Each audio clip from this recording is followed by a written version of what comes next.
चाहता है क्योंकि ईसा अलैहिस्सलाम का मामला बहुत ही स्पेशल है।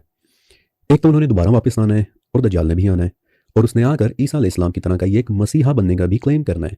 लेकिन ईसा का मामला दज्जाल से ज़्यादा स्पेशल है क्योंकि जब वो पैदा हुए, बहुत इंपॉर्टेंट हदीस है, नबी अलैहिस्सलाम ने फरमाया कि जब भी कोई बच्चा पैदा होता है तो शैतान उसे अपनी 2 उंगलियों के साथ टच करता है, जिसकी वजह से हर बच्चा रोता है। लेकिन शैतान ने जब ईसा अलैहिस्सलाम को टच करने की कोशिश की तो उन दोनों के दरमियान एक पर्दा मौजूद था और शैतान ने उस पर्दे को ही टच कर लिया था। फ़तहाना फ़िल हिजाब, वो पर्दे में ही उंगलियां लगाकर वापस आ गया था। इट अपीयर्स कि अल्लाह ताला ने शुरू से ही ईसा अलैहिस्सलाम को एक ख़ास प्रोटेक्शन में रखा हुआ था। उनके गिर्द किसी किस्म का पर्दा था जिसके अंदर वो रहे हैं। और क्यों? क्योंकि उन्होंने जिंदा आसमानों पर उठाए जाना था। उन्होंने जिंदा जिस्म के साथ आसमान की तरफ सफ़र करना था और अगले 2000 साल तक जिंदा रहना था।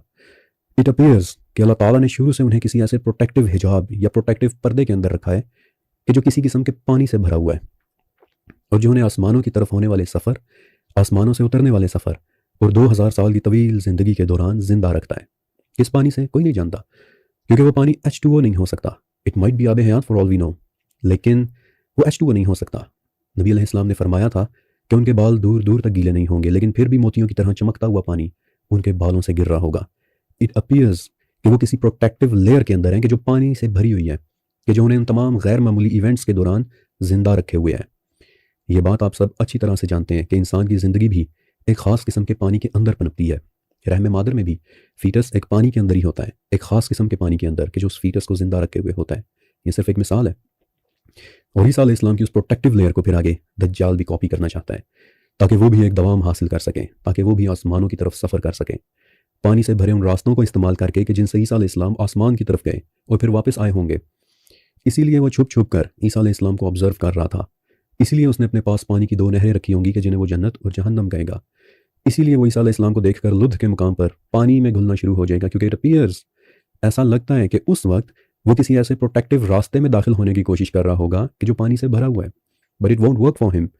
पानी से भरी उस लेयर वाली हिफाजत कि जिसे ईसा अलैहिस्सलाम की पैदाइश के वक्त शैतान पोक भी नहीं कर सका था, जिसे क्रॉस करके शैतान ईसा अलैहिस्सलाम को छू भी नहीं सका था, ये प्रोटेक्टिव लेयर सिर्फ और सिर्फ ईसा अलैहिस्सलाम के लिए ख़ास है।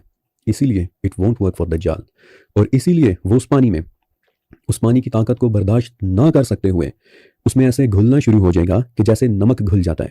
ये नमक वाली बात भी इंपॉर्टेंट है, अभी मैं इस पर दोबारा वापस आऊँगा। वो ईसा अलैहिस्सलाम से बचने के लिए उसका डेस्परेट कदम होगा, लेकिन उसका वो कदम भी फेल हो जाएगा क्योंकि दज्जाल उस रास्ते में, उस पानी में, उस पोर्टल में सर्वाइव ही नहीं कर पाएगा। और इसीलिए नबी अलैहिस्सलाम ने फरमाया था कि उस वक्त ईसा अगर उसे छोड़ भी दें तब भी वो अपनी मौत आप मर जाएगा, लेकिन फिर भी ईसा अलैहिस्सलाम उसे कत्ल कर देंगे, ऐसे कि लोगों को उसका खून तक दिखाई देने लगेगा। इसीलिए नबी अलैहिस्सलाम ने कहा था कि उसके पास जो 2 नहरें हैं वो हैं तो नहरें, वो हैं तो दज्जाल के पास, लेकिन उनकी हकीकत दज्जाल से ज़्यादा मैं जानता हूँ। उसके पास वो नहरें हैं तो सही, लेकिन उसे पता नहीं है कि वो एग्जैक्टली काम कैसे करती हैं।